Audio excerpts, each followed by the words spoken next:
तूफानों से आंख मिलाओ, सैलाबों पर वार करो।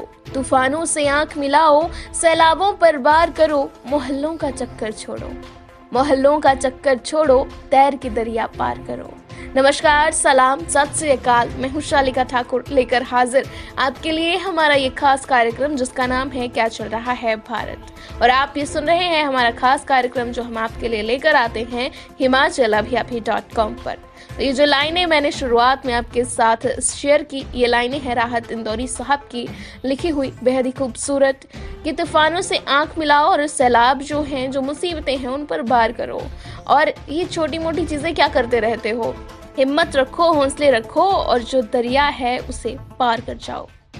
दोस्तों, कुछ बातें सिर्फ बातें नहीं होती हैं, कुछ बातें जो होती हैं लाइफ चेंजिंग चीज़ें होती हैं हमारे लिए। कई बार कहीं लिखी कोई बात पढ़ ली तो कभी उस बात से ज़िंदगी में ऐसा बदलाव आया कि पूरी ज़िंदगी बदल गई। तो छोटी छोटी चीज़ें होती हैं जो हमारी ज़िंदगी में बहुत गहरा असर डालती हैं। और यही हमारी कोशिश होती है इस शो के ज़रिए कि हम आपकी जो भी टेंशन्स हैं, जो भी मुश्किलें हैं, थोड़ी देर के लिए कहीं ना कहीं उन पर फुल स्टॉप लगा दें। और इस कार्यक्रम में आप हमारे साथ अपनी कोई भी मुश्किलें हैं, कोई भी परेशानियां हैं, दिक्कतें हैं, आप हमारे साथ साझा कर सकते हैं, क्योंकि हम आपके लिए ही ये कार्यक्रम लेकर आते हैं। बात करेंगे कार्यक्रम में आज की हिस्ट्री की। हिस्ट्री आपके लिए हर रोज़ मैं इसलिए बताती हूँ ताकि आप हिस्ट्री से जुड़े हुए रहें, और हमें हिस्ट्री से जुड़े रहना बहुत ज़्यादा ज़रूरी भी है। तो 1963 में अमेरिका के पूर्व राष्ट्रपति जॉन एफ कैनेडी का अंतिम संस्कार हुआ था।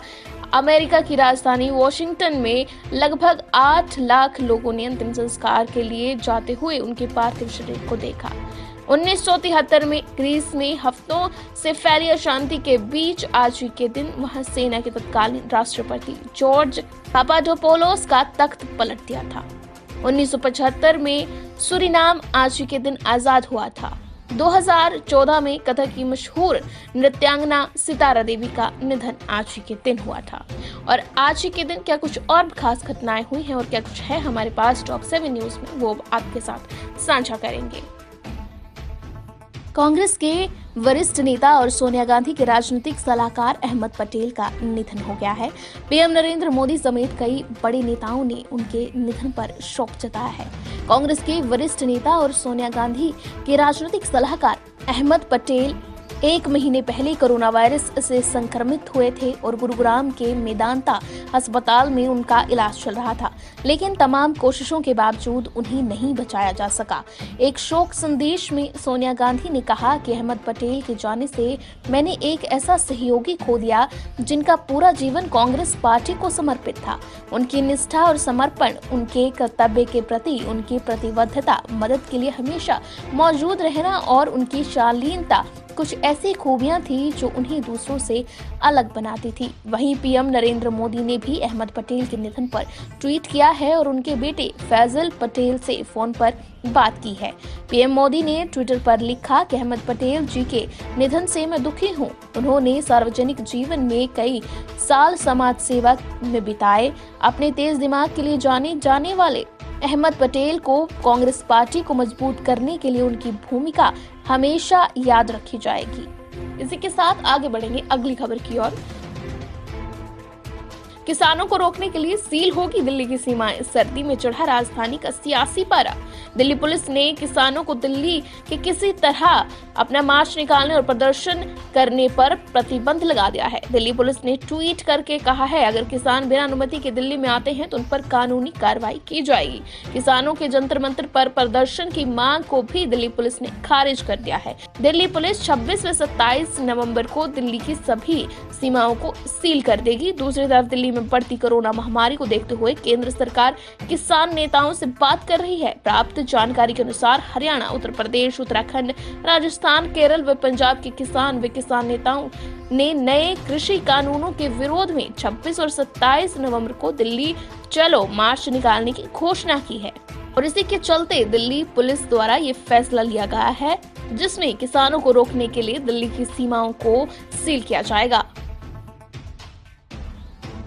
वहीं बात करते हैं अगली खबर की, जो कि तमिलनाडु से है। तमिलनाडु पुडुचेरी तटों पर धारा 144 लागू। आज शाम गुजरेगा बेहद गंभीर चक्रवाती तूफान निवार।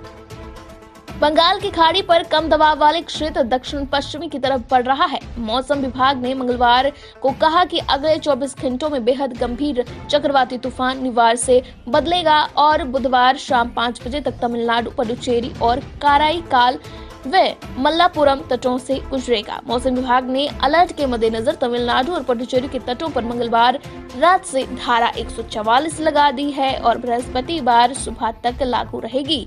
मौसम विभाग के मुताबिक निवार लगातार गंभीर होता जा रहा है और बंगाल की खाड़ी के ऊपर बना हुआ है। ये काडालूर से 310 किलोमीटर दूर है और अगले 12 घंटे में ये खतरनाक तूफान में तब्दील हो जाएगा। तो इसलिए अलर्ट पर है तमिलनाडु और इसके कई हिस्से जहां पर है खतरा, साथ ही लोगों को भी चेतावनी दी गई है। रुक करते हैं अगली खबर का और ये खबर संबंधित है हिमाचल प्रदेश से। हिमाचल प्रदेश में नाइट कर्फ्यू के बीच मचा बवाल, बैरियर पर पर्यटकों का हंगामा और उद्योग मंत्री कहां फंसे वो मैं आपको बताती हूँ। रात के 8 बजे शिमला की सीमा सोघी को सील कर दिया। सोलन से शिमला की ओर आने वाले वाहनों पर रोक लगा दी, जिससे वाहनों की काफी लंबी कतार लग गई। इसी से नाराज कुछ पर्यटक मौके पर तैनात पुलिस कर्मियों से उलझ पड़े।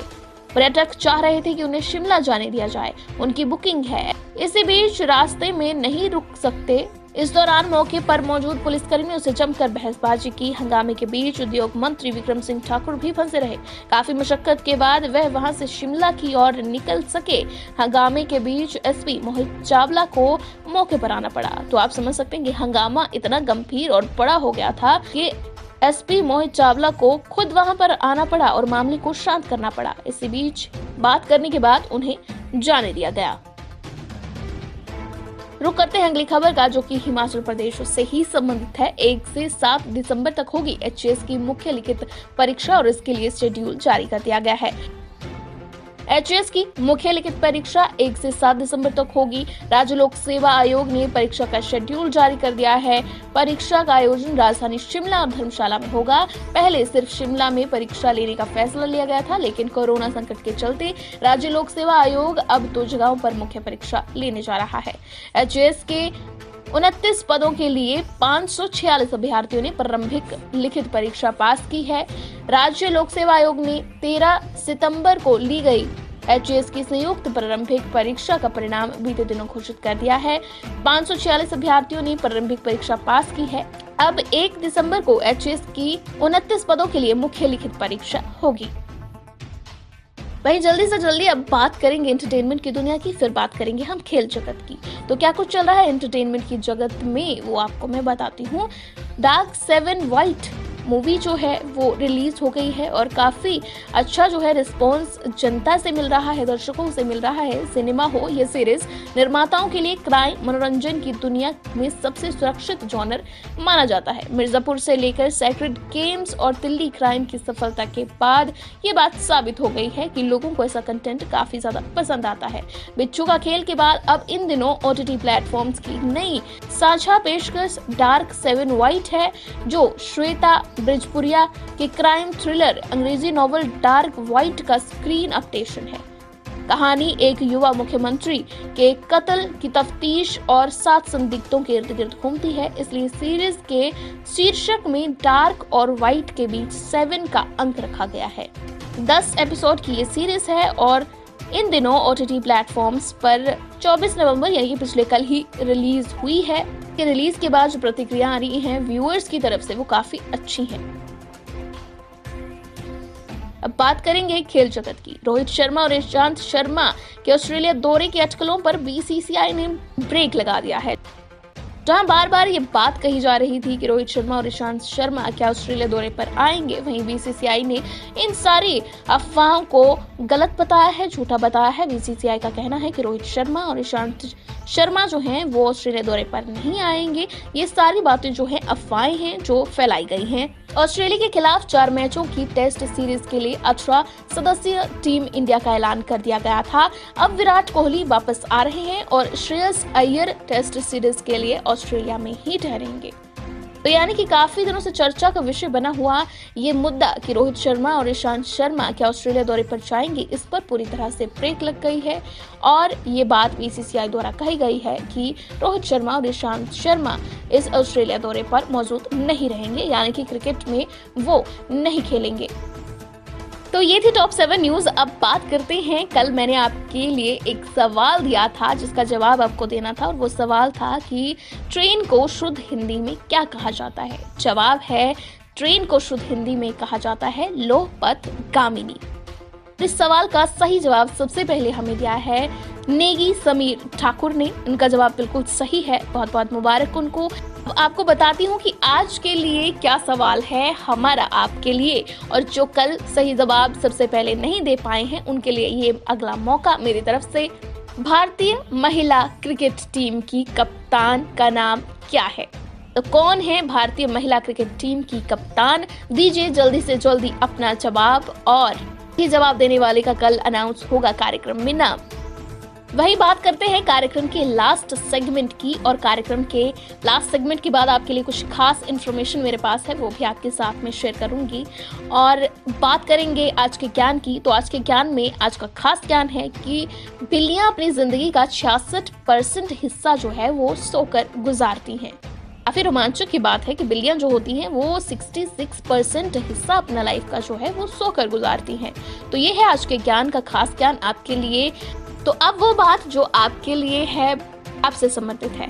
अगर आपके किसी भी दोस्त, रिश्तेदार या किसी भी चाहने वाले का अगर जन्मदिन है तो आप उनके लिए विशेष आप हमारे पास भेज सकते हैं, कमेंट आप कर सकते हैं। कल शो में उनको बर्थडे विशेष मेरी तरफ से और इस कार्यक्रम की तरफ से, हमारी पूरी टीम की तरफ से कार्यक्रम में उनका नाम अनाउंस करके दी जाएंगी। तो अगर आप भी चाहते हैं कि आपके दोस्त का बर्थडे जो है उसको और खास बनाया जाए और इस शो में उनका नाम अनाउंस करवाया जाए, तो आप हमें उनका नाम भेज सकते हैं और हम कल अपने शो में पूरी कोशिश करेंगे कि उनके नाम के साथ दें उनको एक खूबसूरत birthday wish.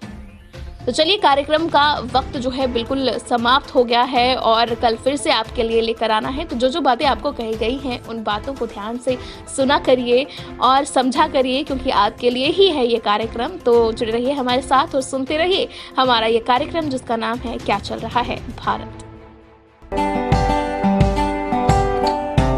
Shri Balaji multi speciality hospital Kangra, जहां आपको एक ही छत के नीचे मिले बेहतरीन चिकित्सा सुविधाएं, cardiology, laparoscopic, general surgery, neuro surgery, orthopaedics, paediatric, radio diagnosis, urology, gastroenterology, ophthalmology, pathology, medicine, anaesthesia और डेंटल जैसी अत्याधुनिक और बेहतरीन चिकित्सा सुविधाएं, 24 घंटे इमरजेंसी सुविधा, 9 बेड के साथ critical care unit, cardiac monitor और डिफिब्रिलेटर्स, सेंट्रल ऑक्सीजन लाइन और वेंटिलेटर सुविधा।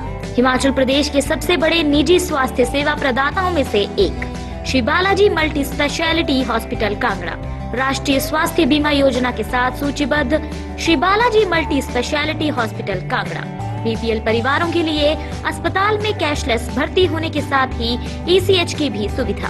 हमारा पता Shri Balaji multi speciality hospital, Balaji Vihar, Ujjain, Kangra. संपर्क करें 9218411108 पर। Shri Balaji multi speciality hospital Kangra.